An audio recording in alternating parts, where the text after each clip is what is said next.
Segundo mensaje, el crecimiento de la iglesia, conquistar el campo. Hemos estado viendo y estamos viendo lo que es el crecimiento de la iglesia.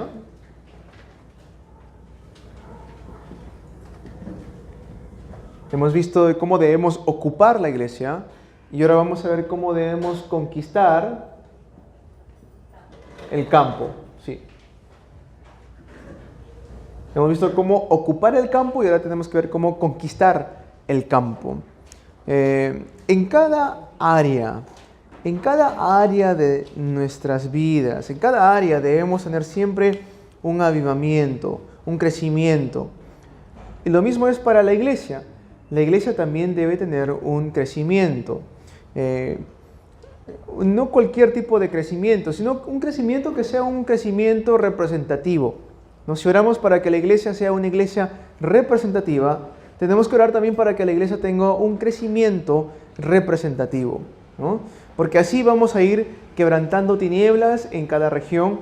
¿Por qué hablamos del crecimiento de la iglesia? Porque a cada lugar que vayamos vamos a ir quebrantando tinieblas. Mientras más va creciendo la iglesia, más se va a ir quebrantando las tinieblas de la región, ¿no es cierto? Mientras va creciendo la iglesia más y más se quebrantan las tinieblas, ¿no? Eso es muy importante, por eso estamos hablando ahora acerca de lo que es el crecimiento de la iglesia. Si somos la iglesia que proclama solo el evangelio, entonces las tinieblas se quebrantan, las tinieblas se rompen. Y ojo, que no hay, lamento decir esto siempre, pero no hay muchas iglesias que predican el evangelio. No digo que no tienen el evangelio, no me malinterpreten, ¿ya? Sino que no están testificando el evangelio. A eso me voy. Es muy importante eso. Pueden ser personas salvas, sí, pero no están haciendo eso. La testificación, el testificar el evangelio. Por eso debemos conquistar el campo y así podemos apropiadamente evangelizar.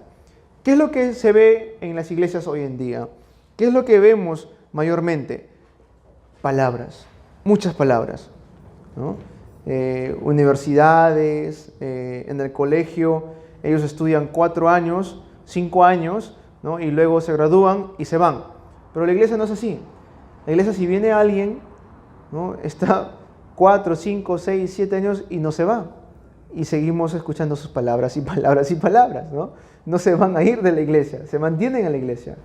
Pero por eso ustedes que son líderes, remanentes que están aquí, es muy importante que sepamos transmitir las palabras correctas, que podamos transmitir las palabras de fe, transmitir palabras que van a dar avivamiento, un crecimiento a la iglesia. Y no repitamos solamente lo que escuchamos por ahí, ¿no? Un líder, y miren esto, los líderes de la iglesia es no hablar tanto, sino saber escuchar y hablar las palabras necesarias. Eso es muy importante. Amén. Un líder de la iglesia no es la persona que habla y habla y habla y habla. Eso no es. Es una persona que sabe escuchar y sabe transmitir las palabras correctas. ¿Amén? ¿A qué me refiero? Pastor, ¿a qué se refiere con hablar? ¿Está mal hablar? No estoy diciendo eso. Pero a veces hablamos palabras incoherentes, ¿no? Recuerdo una vez, unos familiares han hecho amistad con un doctor, ¿ya? Estábamos sentados en esta mesa con el doctor y salen las preguntas para el doctor, es un médico, ¿no? Y estábamos hablando acerca de cómo tener cuidado de nuestra salud, recuerdo. Entonces uno de ellos dijo, bueno, lo que un amigo que estaba ahí le dijo al doctor, al médico, le dijo, bueno, lo que yo hago es, para no tener mucha azúcar en mi cuerpo, porque me puede afectar más adelante, lo que yo hago es, agarro la gaseosa, lo lleno hasta la mitad y le lleno agua, dijo, ¿no? De esa manera ya corto el azúcar, dijo. Entonces el doctor, el médico, se rió y dijo, eso se llama la bebida de los tontos. Así dijo. No es mi palabra, le dijo así. Eso se llama la bebida de los tontos. Y se movió. ¿Por qué? ¿Sabe por qué? Porque uno piensa que al agregar agua estás quitando el azúcar. Pero no estás haciendo eso, le dijo el doctor. Porque al final, tanto el agua como la gaseosa entra a tu cuerpo y lo que tu cuerpo va a absorber es el azúcar. Por más agua que tú le hayas puesto, va a absorber el azúcar. así que mejor no le agregues agua y toma la gaseosa y disfruta tu gaseosa, le dijo, ¿no? Entonces, ¿quién le había dicho? Alguien por ahí le había dicho que agregar agua a la gaseosa disminuye el azúcar. Eso es la bebida de los tontos, decía el doctor. Entonces se engañan ustedes mismos. ¿Por qué? Repetimos palabras a veces incoherentes y necesarias porque simplemente lo escuchamos, ¿no? Por eso digo, la iglesia es la reunión de los líderes, de los remanentes, de los diáconos, diaconisas, líderes, hijos e hijas de Dios, que transmiten las palabras correctas. Amén. No es las palabras innecesarias. Tenemos que siempre tener eso en mente. Escuchemos las palabras de Dios porque el pacto no cambia. Amén. Aferrémonos a la palabra de Dios porque la palabra de Dios es eterna. Así lo promete la Biblia, Isaías 40. Amén. Veamos la introducción.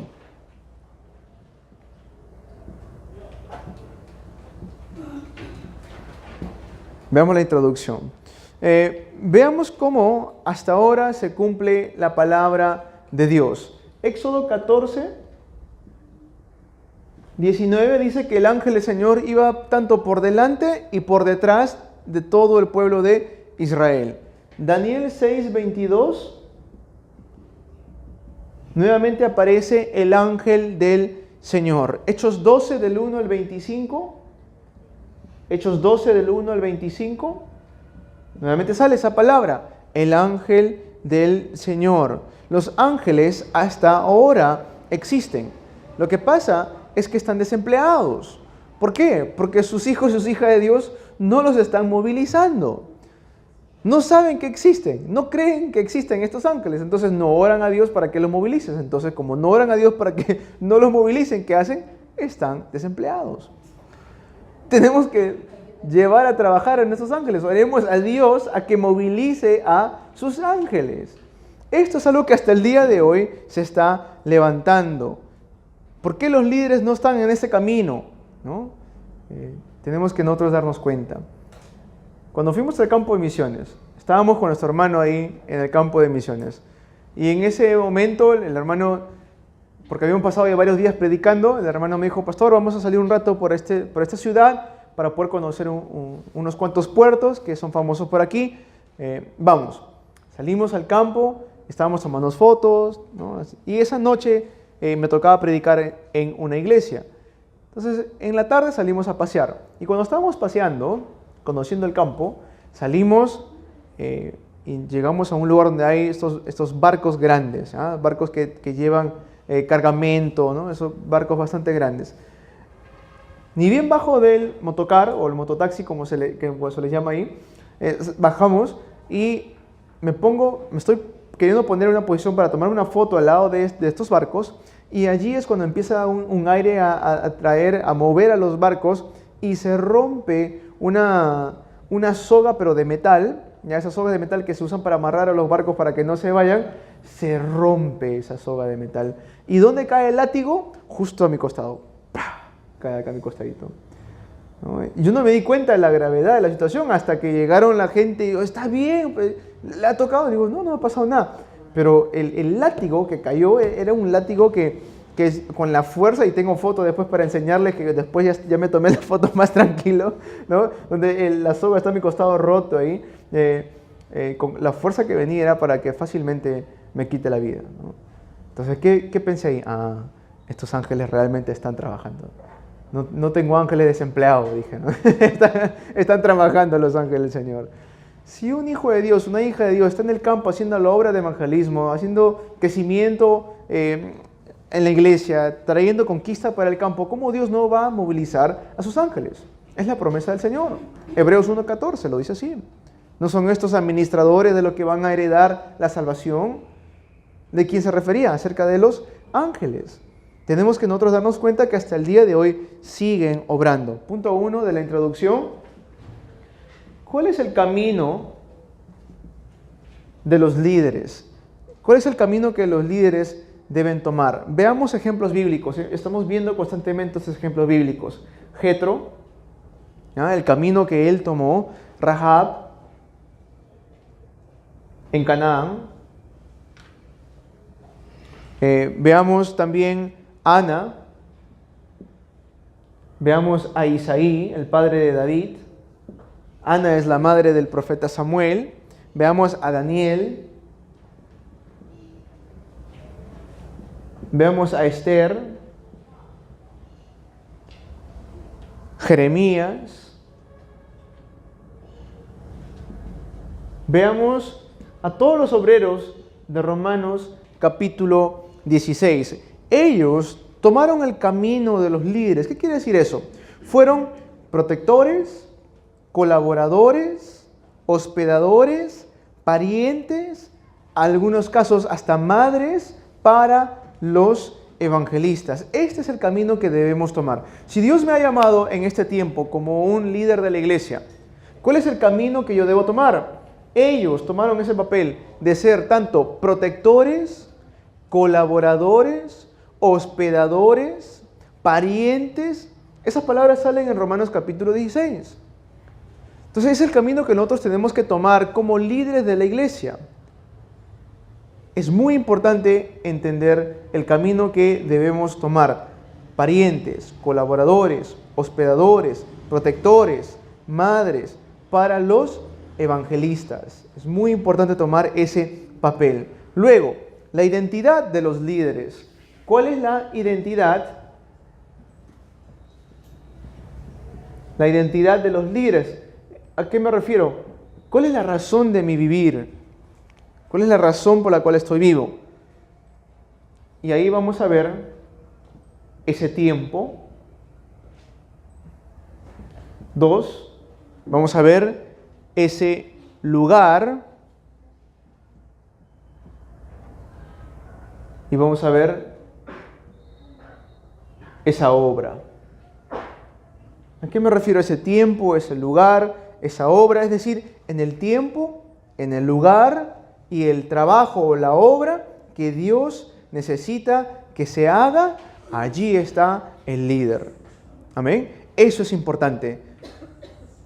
Ese tiempo, ese lugar, esa obra que Dios necesita, allí está el líder. Esa es mi razón de vivir. Esa es la razón por la cual estamos vivos hasta el día de hoy. ¿Por qué? Porque estoy en el tiempo donde Dios necesita que estoy.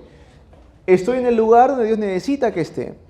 Estoy haciendo la obra que Dios necesita que se haga en estos tiempos. Esa es nuestra identidad como líderes de la iglesia. Y luego, ¿cuáles son las respuestas futuras?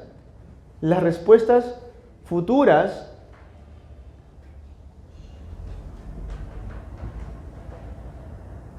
del líder o de los líderes.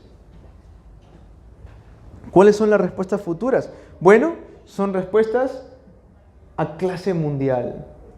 Es decir, son respuestas mundiales. No solamente respuestas mundiales, sino también respuestas históricas. Lo que le estoy explicando aquí sucedió para ellos. ¿Sí?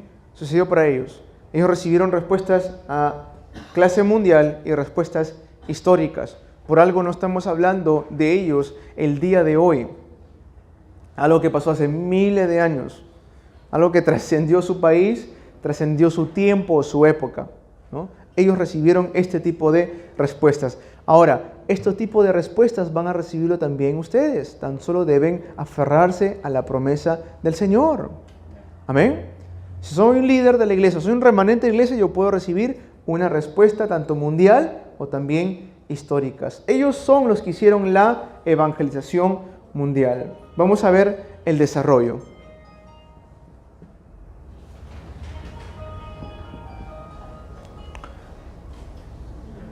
Ahora, para poder conquistar el campo, tenemos que ver claves, voy a decir llaves o claves. ¿Ya? La primera llave, la llave 1. Tenemos que entender que hay personas ordenadas o preparadas por Dios. ¿Ya? Ya están en el campo. No es que salimos al campo a ver al azar, ¿no? O simplemente a ciegas, no. Hay personas ya preparadas por Dios en el campo que están esperando. ¿Okay? Cuando hablamos de llave, estamos hablando de la llave del reino de los cielos, esa llave que Dios nos ha dado. ¿Okay? Entonces, cuando salimos al campo, buscamos a los esparcidos, porque dentro de los esparcidos están los discípulos escondidos, aquellos que están por allí. ¿No? Para ellos necesitamos la clave, ¿no? O la llave. ¿Por qué estoy hablando de esta clave o llave? Para poder entrar para abrir una caja fuerte, ¿qué necesitamos? ¿Una llave o una clave? ¿No es cierto? Entonces, para poder conquistar el campo, que por fuera, por el exterior, se puede ver como una caja fuerte, como algo difícil de poder entrar o llegar a conquistar, necesitamos conocer la llave o la clave para poder entrar. Eso es la manera, como les digo, conocer que hay personas ya ordenadas, predestinadas por Dios en el campo. Amén. Luego, estos esparcidos, ¿qué hicieron? La gente que fue esparcida por causa de la persecución, en Hechos 2 del 9 al 11, Hechos 2 del 9 al 11, se reúnen en el aposento alto de Marcos. Se reunieron ahí los esparcidos. ¿Qué sucede del versículo 41 al 42? Empiezan a levantarse las obras de 3,000 discípulos. Hechos 6, 7 dice que muchos sacerdotes empezaban a obedecer a la fe. Hechos 8 del 4 al 8 se empiezan a abrir las puertas para Samaria. ¿Ven cómo ellos sabían cuál era la clave para poder entrar al campo? Conocían muy bien que habían personas preparadas. Estos esparcidos se reunieron en el aposento alto de Marcos. Después de reunirse, empiezan a levantarse las obras y 3,000 discípulos se levantaron, dice en la Biblia. Luego empiezan a ir al campo aún más y dice que sacerdotes obedecían a la fe, estos judíos sacerdotes. Y luego vemos en la Biblia que entran en un campo donde antes nunca habían ido, a Samaria. Y empiezan a predicar Cristo y hubo gran gozo en aquella ciudad. Entonces conocían la clave de cómo entrar al campo, lo sabían muy bien. ¿Sí? Luego vemos este término, los peregrinos. ¿Okay? Cuando hablamos de los peregrinos o como dice también en algunos lugares, los expatriados.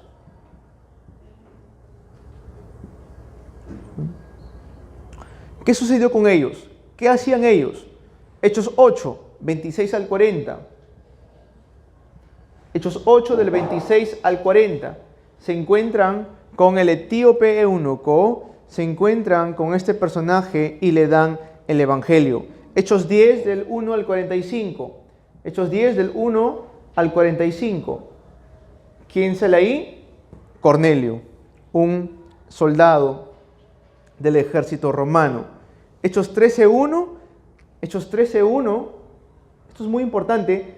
Personas de otro país estaban siendo comisionados al campo de evangelismo en Hechos 13:1. Y luego vemos los líderes, aquí en el mismo punto 1. Los líderes empiezan a levantarse. Ellos son los que quedan, lo que hemos visto en el primer mensaje. Los que quedan. Estos líderes, los que quedan, empiezan a levantarse. ¿Quiénes eran estos líderes? Bueno, estaba Teófilo. Oh, Teófilo, mi primer tratado te hablé acerca de todas las cosas que Jesús comenzó a hacer y a enseñar. Hechos 1:1, Teófilo. ¿Ya? Lucas le escribe a Teófilo. Pablo le escribe a Filemón. Salen personajes como Gayo, una persona de renombre. ¿Se dan cuenta?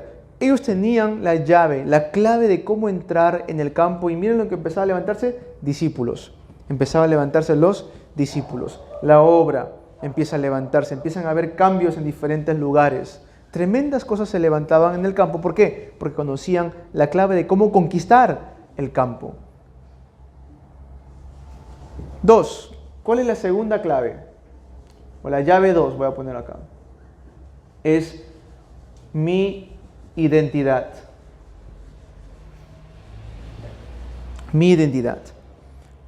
Usar mi identidad. ¿Ya? ¿Qué es esto de usar nuestra identidad? Hechos 3, del 1 al 12. Hechos 3, del 1 al 12. plata ni oro tengo, lo que tengo te doy. Eso es usar mi identidad como hijo e hija de Dios. Hechos 8, del 4 al 8. Estamos viendo estos textos bíblicos una y otra vez, pero dentro de estos textos bíblicos está la respuesta que quiero transmitir. Hechos 8, del 4 al 8. Empiezan a predicar Cristo. Muchos cojos, paralíticos, endemoniados eran sanados y empiezan ellos a recibir gran gozo porque Cristo se predicaba. Hechos 13, del 5 al 12. Hechos 13, del 5 al 12. Ellos usaban constantemente su identidad como evangelistas, como hijos e hijas de Dios. Hechos 16, Macedonia, del 16 al 18. Empiezan a usar su identidad y empiezan a entrar al campo. Hechos 19, del 8 al 20. Hechos 19, del 8 al 20. Usando su identidad, empiezan a entrar al campo. Estos últimos 3 puntos fueron clave en el ministerio de Pablo, del apóstol Pablo. Estas enfermedades hasta ahora se levantan. Obviamente que hasta el día de hoy hay enfermedades. Por eso tenemos que nosotros usar nuestra identidad en el campo. Salir al campo con nuestra identidad es parte de conquistar el campo. Si yo salgo al campo queriendo conquistarlo sin saber quién soy yo, no voy a poder hacerlo. ¿Por qué? Porque no hay convicción. No sé si soy un hijo de Dios, no sé si seré sobrino, su primo lejano. No sé quién soy. Entonces, si no sé quién soy, ¿cómo pienso conquistar el campo? Usar nuestra identidad como un hijo o una hija de Dios es muy importante para poder conquistar el campo. Por ejemplo, hace no mucho atrás, llegó a Corea del Sur, a nuestra organización, por medio de un evangelista, el primer ministro de Vanuatu. Se enfermó, cayó enfermo de cáncer y llegó a la organización y mediante la palabra de Dios se fue restaurando y mediante chequeos médicos, mediante ejercicios. ¿Qué pasó? Este primer ministro se sanó. De verdad que está mejor ahora. Pero, ¿qué sucedió? Que mediante este primer ministro del país de Vanuatu, llega el presidente de Vanuatu. Eso sucedió este año, que estábamos en Corea del Sur. El presidente de Vanuatu estaba sentado, escuchando los mensajes no solamente de la Conferencia Mundial de Misioneros, sino también del campamento de misioneros. Y normalmente los políticos, sí, hay momentos en que hay políticos que llegan a la iglesia, pero mayormente lo hacen con esa intención, ¿no? De repente de una campaña política, o de repente de promocionar sus propuestas, etcétera, etcétera. Pero en este caso no, porque en ningún momento el presidente salió a hablar de un tema político o de presentar una campaña. Solamente salía a poder saludar y se sentaba a escuchar la palabra.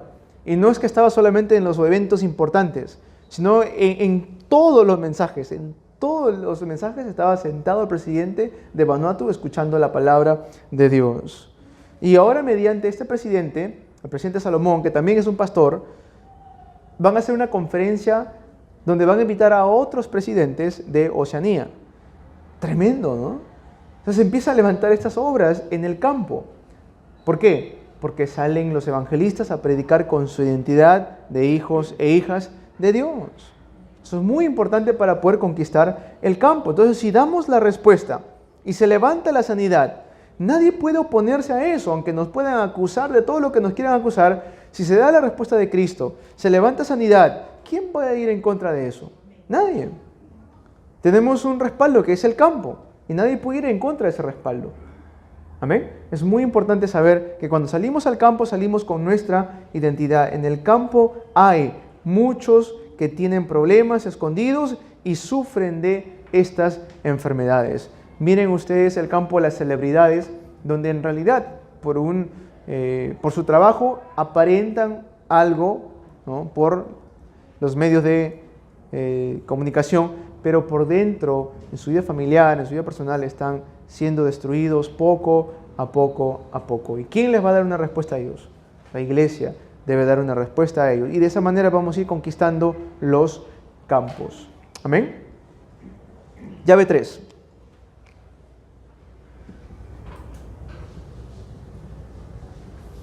¿Cuál es la tercera llave?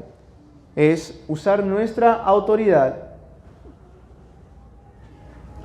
para poder quebrantar las obras del diablo, para poder quebrantar las tinieblas.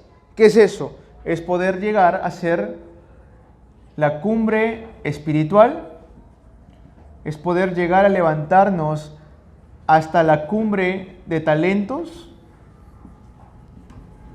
es poder no solamente levantar la cumbre de talentos, sino cuando llegamos a este punto vamos a poder cambiar una cultura entera. A eso le decimos la cumbre de la cultura, la cumbre cultural. Eso va a ir a empezar a quebrantar todas las obras de las tinieblas. Cumbre espiritual, cumbre de talentos y la cumbre cultural. Conclusión.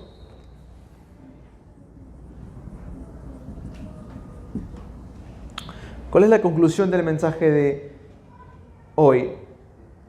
Hay que preguntarnos esto. ¿Con qué líder Dios se complace? ¿Con qué líder Dios se complace? Es decir, cuando Dios nos ve y somos sus hijos, ¿cómo podemos hacer que Dios tenga un corazón contento, ¿no? Obviamente que Dios no nos mira a nosotros, sino ve a Cristo, y por eso Él se llena de alegría.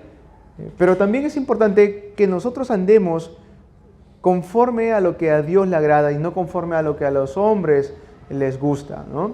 Eso es muy importante. Y en eso, veamos esto, los hermanos que ya están teniendo sus aposentos altos y que van a levantar en algún momento una iglesia regional. ¿Qué es la iglesia regional? ¿Ah? Dios bendice a la iglesia regional que correctamente evangeliza. No estoy hablando tanto de tener un templo, sino la iglesia, no decir la comunión de los santos. Eso Dios va a empezar a bendecir cuando empiezan a correctamente evangelizar. Pero pastores, somos benditos con toda bendición espiritual en Cristo Jesús. ¿Estás evangelizando? ¿Estás saliendo al campo? No, ok. ¿No? Sí, tenemos bendición en Cristo Jesús, pero tenemos que saber cómo correctamente levantar los sistemas en el campo. Amén. Y cuando empezamos a levantar correctamente la iglesia regional, vamos a ver que Dios empieza a derramar respuesta tras respuesta. Ahora, ¿qué es una iglesia regional que a Dios no le agrada? Vamos a entender eso también. Es decir, ¿por qué? Porque no quisiera que se levanten iglesia regional incorrectamente, ¿ya? Una iglesia regional que a Dios no le agrada es la que se reúne con sus fuerzas, la que es levantada con personas que salieron de otras iglesias resentidas. Esa es una iglesia regional incorrecta. ¿Okay? ¿Qué es una iglesia regional que a Dios no le agrada?